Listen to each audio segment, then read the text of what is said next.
Bueno, buenas tardes. Gracias a todos por acompañarnos hoy en la presentación de Raúl Cristián Aguirre, su primer libro con la casa, Barnacle, acá falta plata. Vamos a empezar por los parroquiales, los agradecimientos pertinentes al Centro Cultural de la Cooperación Floreal Gorini, al Departamento de Literatura y Sociedad, que propicia este espacio a partir del ciclo Hablar de Literatura, que ya tiene más de una década y en el que podemos, precisamente como hoy, hablar de poesía argentina contemporánea. Hay que rescatar el carácter federal también del ciclo. Han participado poetas de todo el país y de múltiples editoriales, así que celebramos la persistencia de espacios como el que lleva adelante la directora Susana Chela, siempre en nuestros corazones, del Departamento de Literatura. Hoy nos acompaña en representación Lucas Peralta, también integrante del Departamento de Literatura. Cuando llegué ya había presenciado la presentación de dos libros de Raúl, que habían salido en un mismo año, hubo dos, pero uno no era tuyo. Sí, yo voy sacando así como... Así que, y él sacaba así en Ediciones en Danza, como bien dice, y así que me sorprendió mucho cuando me acercó el material. ¿Leí sorpresa grata o...? Leí eso, si no fuera grata no estaríamos acá. No estaríamos acá. Precisamente los libros que salen en Barnacle son aquellos que el editor puede presentar en público, digamos, ¿no? Que parece que es algo simpático, pero no es tan así. Pero sí. ¿Cómo que no? Yo soy muy simpático. No, que el editor se haga cargo del libro en público. Lo primero me resultó muy fresco, que ya había ocurrido con unos poemas que había leído, ese carácter noventero en un punto de la poesía de Raúl. Pero en sobre todo, a mí lo que más me interesó es esa indagación poética acerca de cómo el mercado termina fusionando algunos criterios que después definen también formas de lectura. Y la manera en que él los aborda y en que él se descompone esos discursos, los fagocita de alguna manera, me resultó muy interesante de leer, sobre todo los apartados de las reseñas de Amazon, me refiero a eso en particular, que me parece algo muy interesante, un intento muy válido dentro de este esquema y cómo no también un posicionamiento en relación a cómo escribe, desde dónde escribe, que no es un tema menor. Si ustedes me permiten, voy a leer este breve texto que me sugirió la lectura del libro y luego vamos a pasar a incomodarlo a Raúl, y además él ha dicho que tendrá hoy declaraciones temerarias. Raúl Cristián Aguirre, en Acá falta plata, busca claves que nos permitan entender el misterio que encierra una palabra, un nombre, que como decían los helenos, implica también un destino. El desocupado lector, aquel que ejerce el vicio impune de la lectura, hallará poemas escritos en un género que lleva 2000 años en el tercer planeta del sistema solar, la sátira. Es decir, a los hechos heroicos y a las frases estridentes tan caras a la época, acaso a todas las épocas, presenta la visión íntima de las cosas, el lado menos frecuentado de los libros y sus gestas. A través de un minucioso registro del pasado, de aquello que se cree recordar del pasado, del miedo y la expectación, de lo bello y de lo terrible. Fija la vida que en torno lo interpela e incluye. Es una noble empresa procurar no simplificar el mundo. El presente volumen propone un intercambio verbal cotidiano, colectivo, que integra de manera permanente elementos caros a la literatura y en particular pone en evidencia que el manejo de los registros connotativos nunca es ajeno al ejercicio del poder. Voy a citar un verso amable de Raúl. Hay que matarlos a todos. Bajaron las bolsas. Mañana será otro día. ¿Qué querés que le haga? No alcanzó, pero jugamos bien. En eso que a ustedes les desató la gracia, sabemos que detrás se esconde también parte de la tragedia del país, parte del destino del país. Para no desmentir esto, te voy a pedir que arranquemos con dos poemas, con voz firme y argentina. con 2 poemas, con 2 años de Argentina. Ok, bueno, Puedes agradecer. yo primero Agradecer. agradezco a la concurrencia. No, en serio, muchísimas gracias por haber venido. Yo sé que venir a escuchar una presentación de un libro de poesía, digamos que es algo que no está, digamos, muy alta en la lista de prioridades lamentablemente, porque la poesía es linda, o sea, no sé, tiene esa connotación así de aburrida, pero bueno, vamos a tratar de desmentirlo. Yo de hecho les dije que este iba a ser un libro que era más humorístico, ¿no? Lo que pasa es que después estoy releyendo los poemas y no me pareció tan... No. Son chistes, claro, son chistes, pero son chistes que se cuentan en el Titanic, ¿viste? Como se va hundiendo.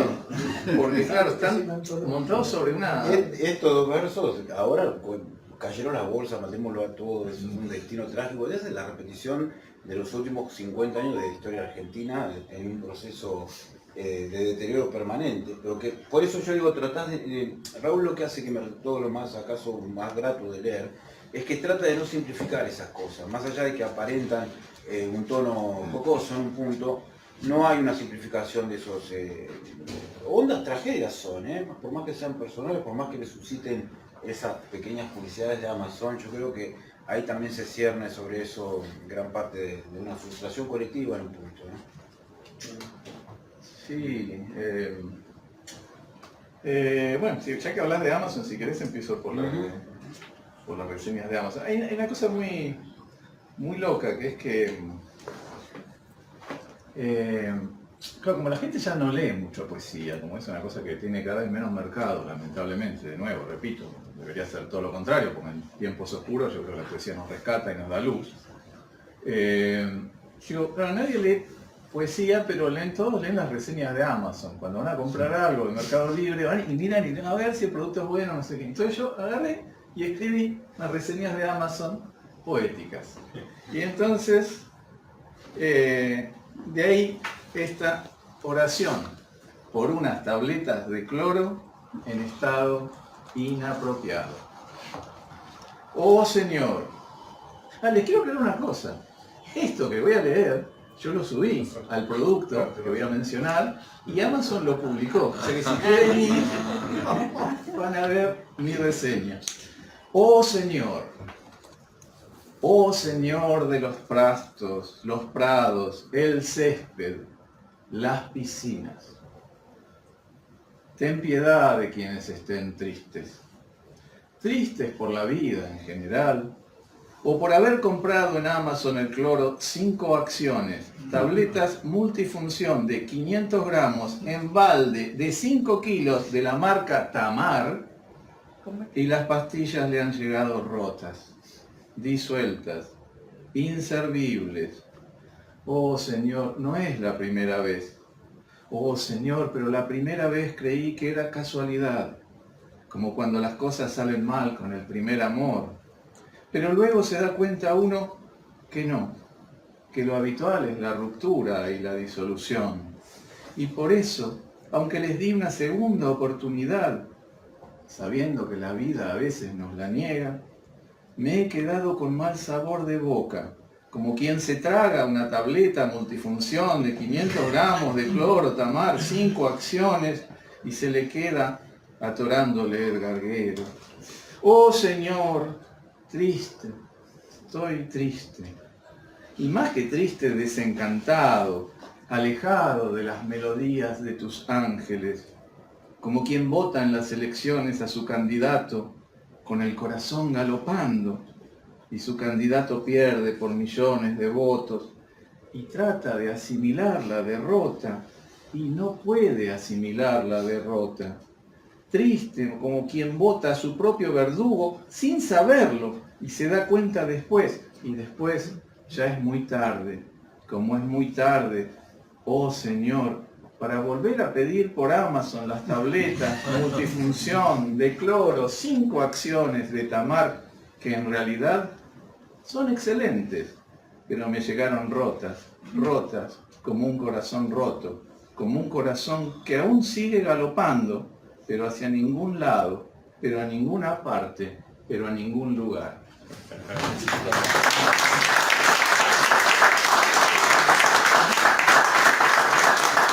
Muchas gracias. Gracias en nombre de las tabletas de cloro de 200 gramos de la marca Tamar. ¿Cómo ha empezado entonces? Empezó leyendo estos productos y ese criterio de que la poesía no es leída y vos querías hacer un libro. ¿Cómo empezaste a trabajar estos poemas? Mira, este libro tiene una diferencia con respecto a los demás, que es más reciente, porque los otros eran libros que yo ya había escrito hace mucho tiempo, y estos son realmente más recientes. Los otros eran de amor. Yo a veces digo que en realidad son parecidos, pues si este es de humor y el otro es de amor, la diferencia es una vocal nada más. Un chiste malo. Vale. Pero realmente, ¿cómo salió la idea? Yo creo que fue juntando poemas y vi que tenían más o menos esa característica, ¿no? De que no eran tan lacrimógenos como la novia que me dejó o lo que sea. Y siempre garpa igual. Siempre garpa. Sí, pero bueno, este fue un cambio. Y por supuesto tengo que agradecer muchísimo a Daniel Freidenberg, con quien, que bueno, es una especie de mentor mío y que me ayudó mucho a revisar, sobre todo a eliminar, ¿no? Porque hay algunos poemas que son en rima acá, que son rimados. Y bueno, Daniel me ayudó, digamos, a seleccionar. Tiene cuatro partes el libro, después está en la parte también de Leónidas, el poema. Sí. Es la parte que no va a entender nadie. Sí, yo digo, bueno, ¿por qué lo incluyó ahí? ¿Será parte de algo más largo? ¿Será...? No, a mí trunco. A ver, ahí yo creo que tiene que ver un poco con lo que... bueno, Leónidas, les aclaro, hay una parte que se llama el descolocante, ¿no? ¿Cómo se llama? El descolocante solicitado ese cruce. La parte de Leónidas, que es esta, es un homenaje que hice yo a Leónidas Lamborghini. ¿Alguien conoce a Leónidas Lamborghini de aquí? Aquí, dos. Por eso digo que en general no... Leónidas es alguien que trabajaba muchísimo con el lenguaje, o sea, jugaba muchísimo con el lenguaje. Y era muy personal la forma en que lo hacía. Entonces mi homenaje a Leónidas, ahí va a venir el hijo de Leónidas. ¿Está Ulises por aquí? No. Yo lo invité, bueno, ya se lo voy a hacer llegar porque me gustaría que lo tenga. ¿Qué? No, que estaba afuera. Sí, en la quinta fila, que ya me escuchan, ¿no?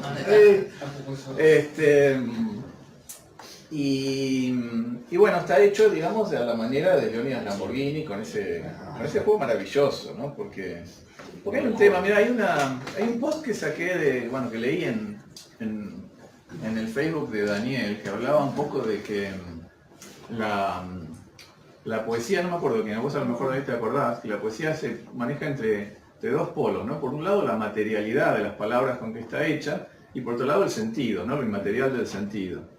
Y realmente está jugando de una manera que, claro, que tiene que haber un balance, porque podemos tener una idea maravillosa, pero si la decimos mal, las palabras que elegimos, o no tienen ritmo, o no tienen musicalidad, o no suenan mal, digamos que esa idea se malogra. Y por el contrario, ¿no? Si tenemos una musicalidad extraordinaria, pero lo que estamos diciendo es una reverenda estupidez, tenemos un problema, ¿no? Me acuerdo Charly García había hecho un lenguaje que era musical, ¿no? Con Leite Leda, con Serú Girán. Bueno, Serú Girán, la palabra Serú Girán era parte de ese lenguaje que él había inventado, que era absolutamente musical. Pero claro, eso, digamos, bueno, pero ¿y el sentido dónde está, no? O sea, eso, digamos, es un esfuerzo que, digamos, que llega hasta cierto punto. Igual era lindo, a mí me gustaba. Y bueno, no sé por qué estoy contando todo esto, pero creo que me por el sentido de Leónidas Lamborghini. Por Leónidas, claro, Leónidas, por ejemplo, la musicalidad y eso es muy particular, es muy extraña, a mí me encanta y por eso ese homenaje en el libro. Que no va desligado, pienso yo, también un poco con lo esto de las reseñas. En una época Leónidas también trabajaba todo con las noticias de periódicos, las recortaba, las armaba. Yo no soy técnico, lo buscaba. Bueno, este se llama El descolocante solicitado porque tiene un libro que se llama El solicitante descolocado, ¿no? Y que era un tipo que buscaba laburo y no encontraba, y claro, pedían técnicos, yo no soy técnico, bueno, es un juego sobre eso, sobre la realidad, se trabaja, digamos, creo que más o menos lo que hacemos los poetas, tratando de ver otra cosa en la realidad que hay. Y vuelvo sobre este mismo tema que es el armado del libro, la estructuración de los poemas en relación a que no hay tantos esos poemas de amor o de desamor. El cambio de la temática fue buscado, surgieron así, o decidiste ya directamente no ofrecer más al público tu corazón destruido, Sino que yo estoy viejo para el amor, entonces claro, pido otros temas, no sé qué, no sé cuánto. No, yo creo que también tenía otros temas que visitar, ¿no? No solamente los de amor. Hay algunas cositas de amor también, hay un poema que aquí, bueno, no sé si exactamente podemos llamarlo de amor, pero o de desamor. Comienza hasta así, la relación con el amor. Pero sí. Ah, ¿con Dua Lipa? Sí.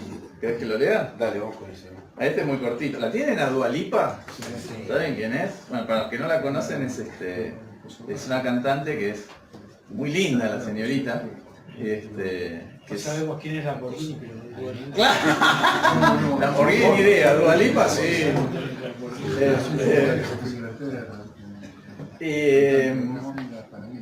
Antes de leer este poema quiero hacer una pequeña aclaración. Kierkegaard decía que el donjuanismo y el carácter enamoradizo distinguía al buen poeta de los escritores mediocres. Es decir, que los escritores tenemos, digamos, un cierto permiso para ser enamoradizos.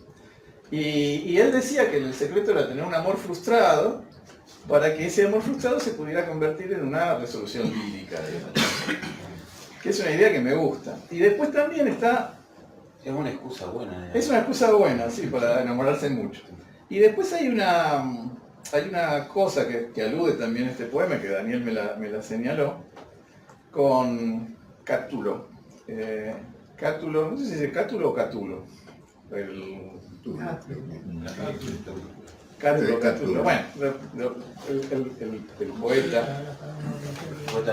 El poeta latino que tenía, que después inspiró los epigramas de Cardenal, en el cual tenía una particularidad, que él hablaba de una amada que lo había dejado y se enojaba con la amada, le decía, no, porque ven, me dejaste y ahora ella te va a dar pelota, vos, no sé qué, y eran como todas unas diatribas contra la ingrata que lo había dejado. Y después Ernesto Cardenal escribió el frase, sí, el famoso ese epigrama que al perderte yo a ti, tú y yo hemos perdido, que el tipo dice, bueno, pero en realidad no sé. Y bueno, yo creo que tiene un puntito de contacto con este que se llama Después de acostarme con Dua Lipa.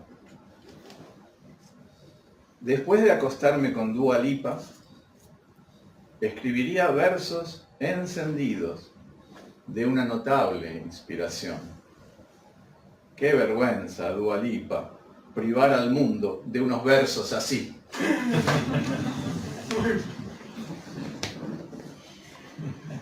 Ya tenés 4 libros al hilo en Buenos Aires. ¿Con quién sentís que estás dialogando? ¿Tu generación? ¿Vos te sentís afuera completamente? ¿Qué poetas estás leyendo de acá que digas, bueno, acá hay un nexo? Mirá,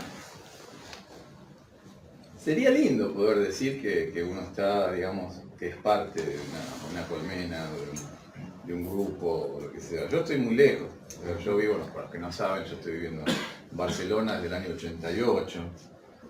Y yo lucho con uñas y dientes para seguir siendo argentino. De hecho, este libro es muy argentino, ya desde el título, ¿no?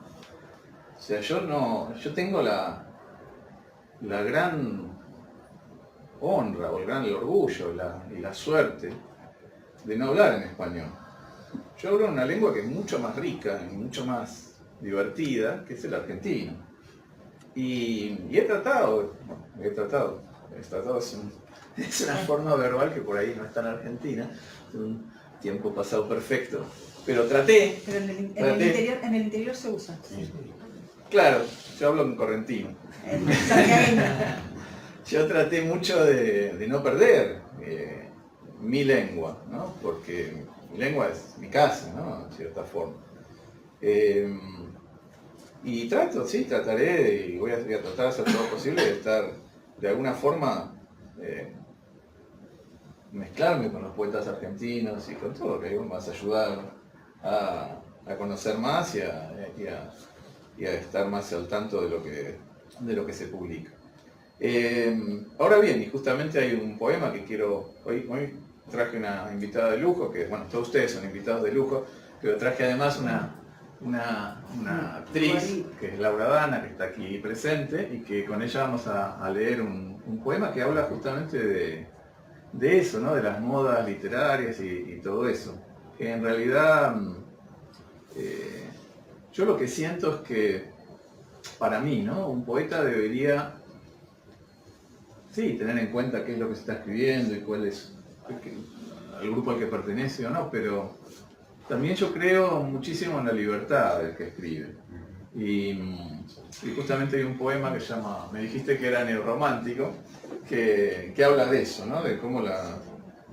que después lo vamos a leer. Está bien, eso lo dejamos como... Lo dejamos pendiente y te lo leemos después. Y ya que estás diciendo que estás, bueno, viéndonos como desde distancia prudencial, ¿qué es lo que ves sobre el país? En estos momentos tan complicados, bueno, los que estamos acá estamos súper complicados, una situación muy compleja, un gobierno, digamos, neofascista. ¿Cómo ves eso vos como argentino que está viviendo afuera desde hace tanto tiempo? ¿Qué incidencia tiene también en lo que querés escribir o vas a escribir o estás escribiendo? Bueno, a ver, que el presidente, digamos, no tiene muchas luces, yo creo que lo sabíamos ya todos antes de que empezara su presidencia, ¿no? Y realmente es una vergüenza, ¿no? Yo como argentino siento una gran vergüenza ante el mundo de tener un presidente como el que tenemos, en todo sentido, ¿no? Porque uno podría perdonar la forma si el fondo fuera, digamos, nos llevara a alguna parte. A lo que nos llevó fue al Fondo Monetario Internacional, ¿no? De nuevo, que es realmente, es casi una broma, ¿no? O sea, una broma macabra, que después de haber tenido un ministro como Caputo, que se endeudó con 55.000 millones de dólares con el Fondo Monetario Internacional, que se fugaron, no hicieron un puente, no hicieron una escuela, no hicieron una universidad. Vuelvan ahora a seguir endeudando, ¿no? Con el fondo y ahora con el Tesoro de Estados Unidos. O sea, ¿qué te puedo decir? Yo realmente, una de las razones por las que vine en estas fechas es porque vine a votar.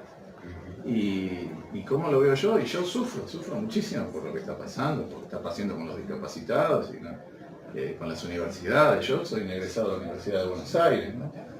Y veo que la están desfinanciando, que se están yendo los médicos del Garrahan, que no sé, que lo hacen con una crueldad que es inaudita, ¿no?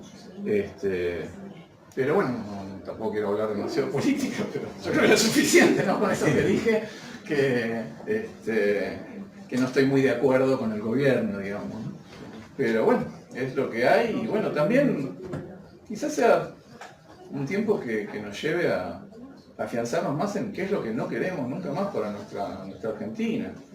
Y combatirlo también, hay una alegría, una cierta alegría en el combate, ¿no? No sé quién lo decía, el otro día lo leía, que uno de los líderes independentistas catalanes, que le decía cuando estaba preso, los líderes de Cataluña le dieron unas penas de 23 años de prisión, fue una cosa increíble. Y uno de ellos decía que le escribía a la mujer y le decía, bueno, pero ánimo, porque es muy bonito luchar juntos, decía, es muy bonito el luchar juntos. Y bueno, es eso, ahora nos tenemos que juntar y pelear, porque otra no queda.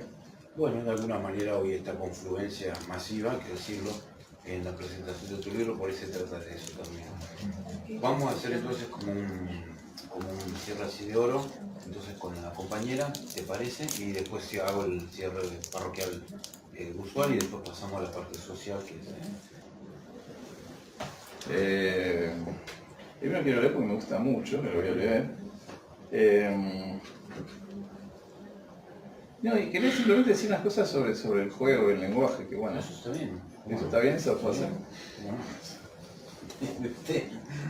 Esa es la desventaja que venga el editor. No, a ver, sobre el lenguaje, bueno, los poetas trabajamos con el lenguaje, ¿no es cierto? La pregunta que me hago, ¿qué usos le podemos dar al lenguaje? ¿Usted qué piensa? ¿Para qué sirve el lenguaje?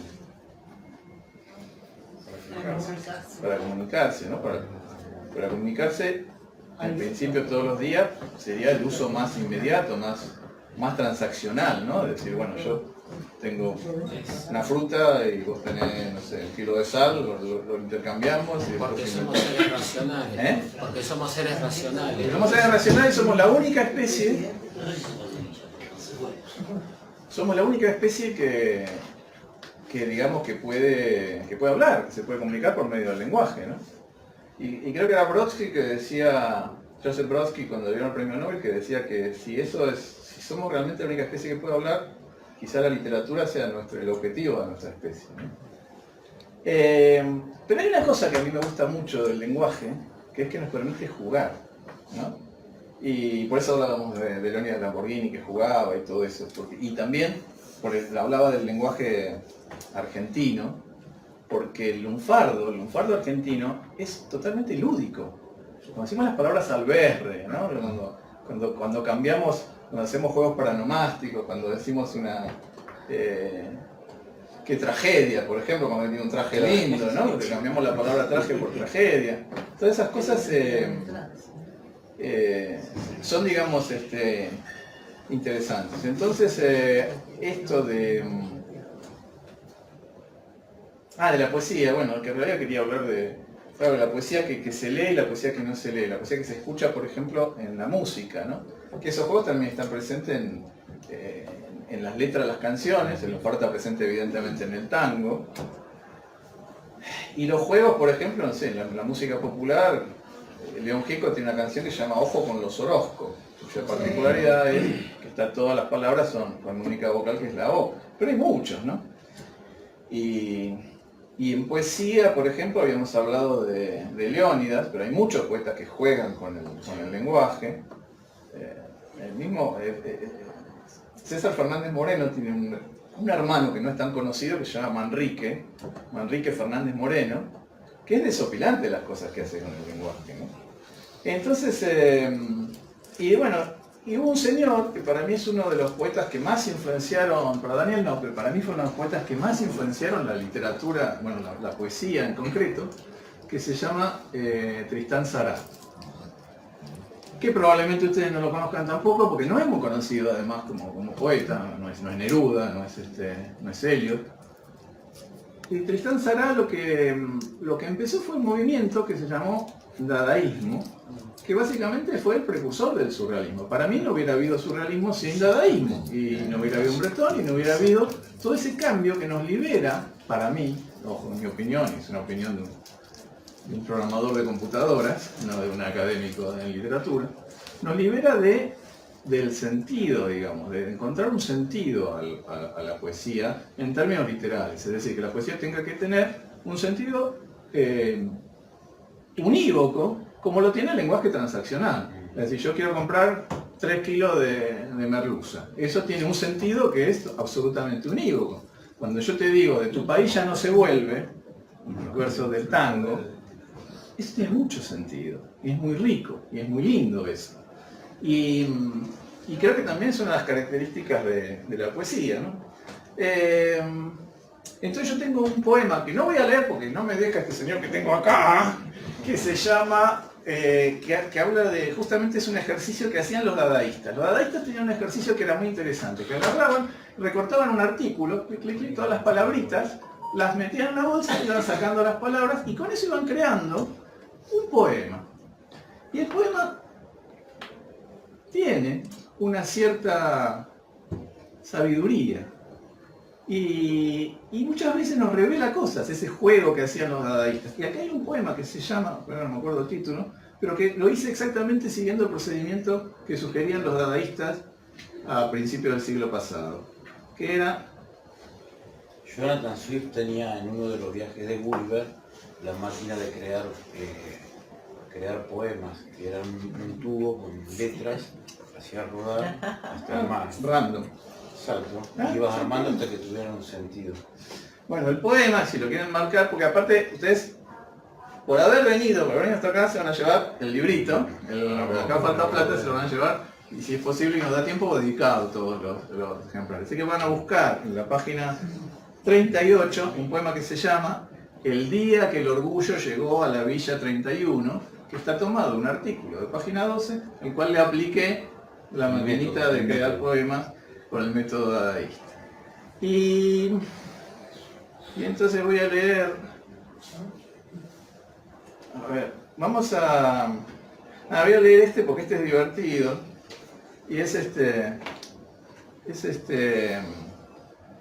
menciona a dos de las personas que están aquí sentadas, que se llama ¿Por qué me acordaré tanto de Jorge? ¿Por qué me acordaré tanto de Jorge? Era mi vecino de la esquina y era un pelotudo. Aunque en esa época éramos todos pelotudos. Pero él era un pelotudo con pedigrí. Y padre pudiente, con Ford Falcon, último modelo y madre bellísima. Él también era lindo. Las minas estaban desesperadas por su atención. Y él flotaba en el aire como solo saben flotar los pelotudos. Admito que me llevaba a las fiestas, donde yo lo miraba triunfar inexplicablemente. Y jugábamos a la pelota en la vereda.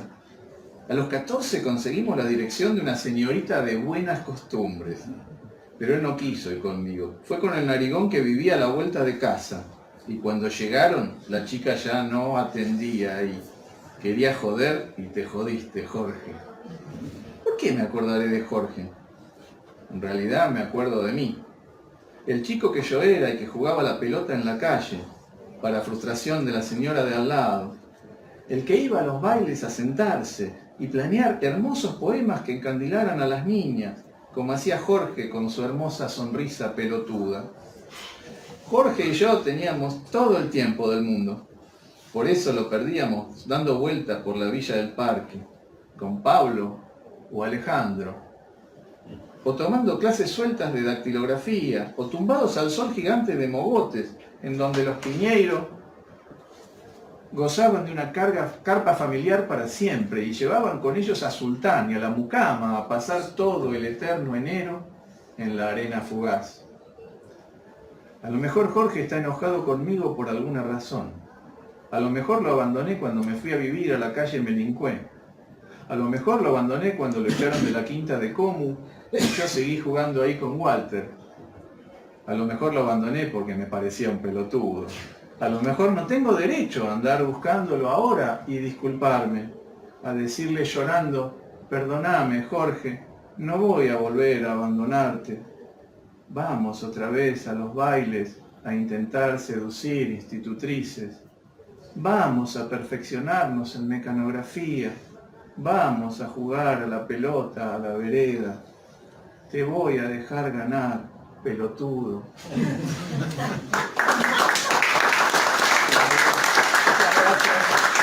Gracias en nombre de Jorge.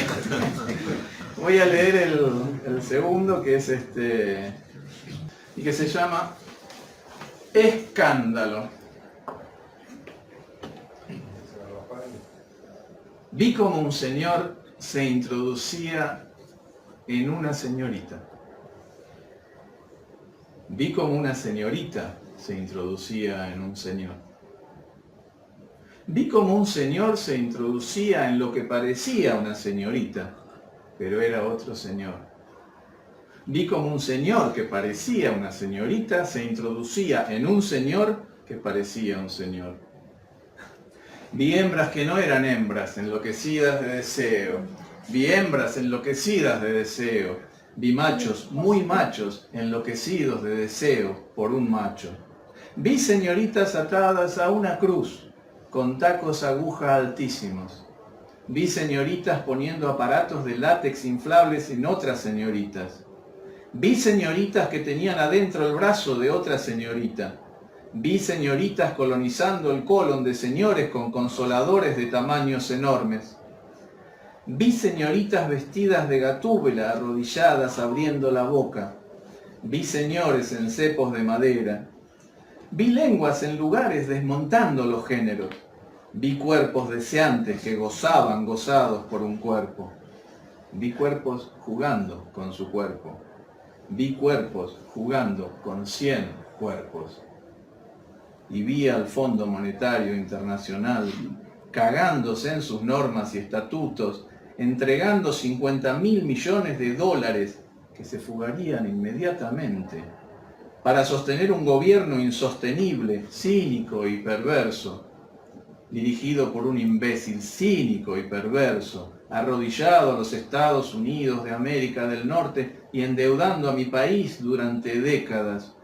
Y esto último, queridos señores, queridas señoritas, esto sí me pareció un escándalo.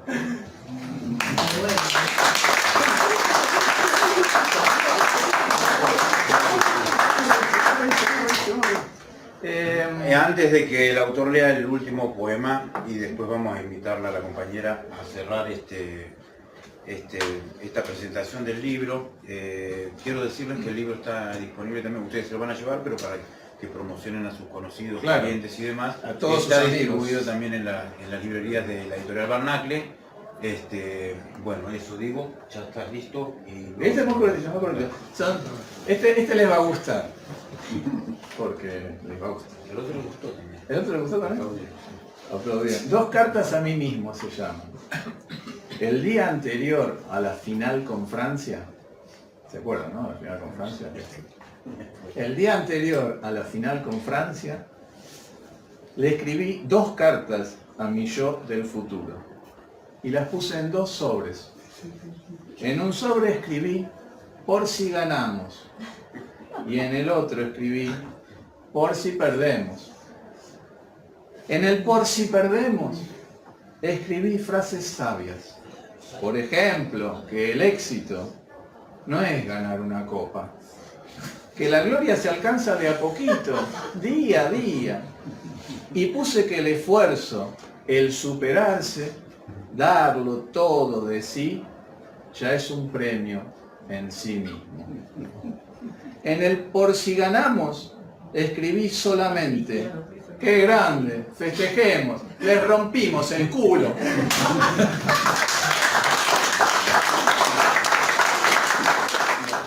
Simplemente apoyas en el cámara.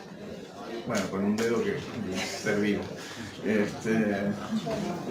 Sí, para que preparo un poema. Vamos a hacer un poema, vamos a ver cómo sale. Hemos preparado un poemita a dúo que es, me dijiste, se llama así, me dijiste que era neorromántico. Y un poco lo que le comentaba a Alberto, ¿no? Decir, bueno, para mí el poeta tiene que tener libertad, más allá de las escuelas de moda, lo canónico, lo que se usa, lo que se debe escribir.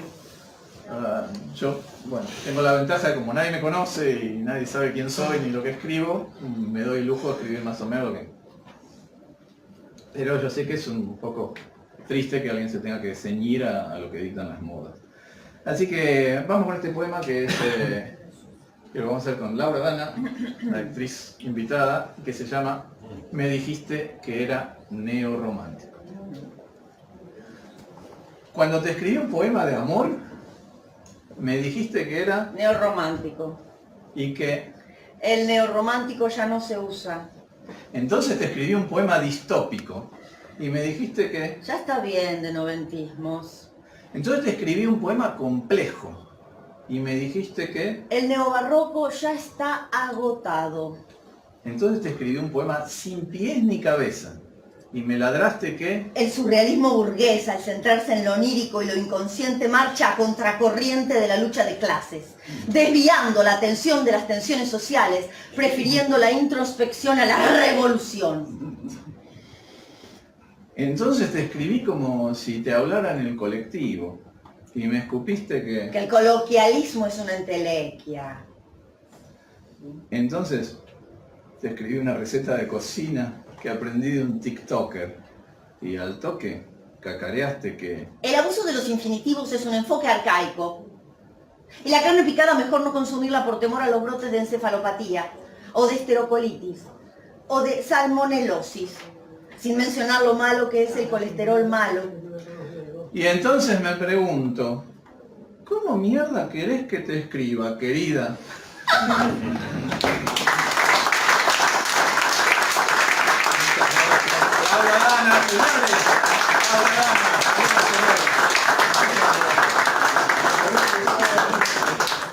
Bueno, muy bien. Gracias, Raúl Cristian. Gracias a vos.